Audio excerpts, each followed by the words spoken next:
السلام علیکم ناظرین، وظائف دعا چینل میں آپ سب کو ایک بار پھر خوش آمدید کہتے ہیں۔ آج ہم اولاد زندہ نہ رہنے کی دعا پڑھیں گے۔ اس سے پہلے آپ ہمارے چینل کو سبسکرائب کریں اور اسے زیادہ سے زیادہ شیئر کریں۔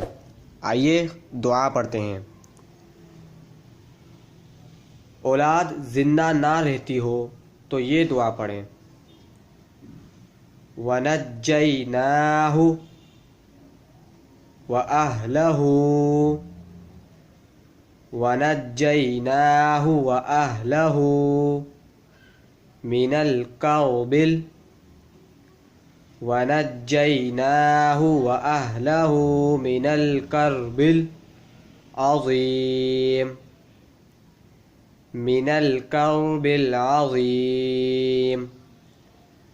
وَنَجَّيْنَاهُ وَأَهْلَهُ مِنَ الْكَرْبِ الْعَظِيمِ اگر کسی کی اولاد مر جایا کرتی ہو، زندہ نہ رہتی ہو یا کسی سخت مصیبت میں مبتلا رہتے ہوں، اس آیت کو روزانہ صبح و شام 11 مرتبہ پڑھتے رہیں، انشاءاللہ مفید ثابت ہوگا۔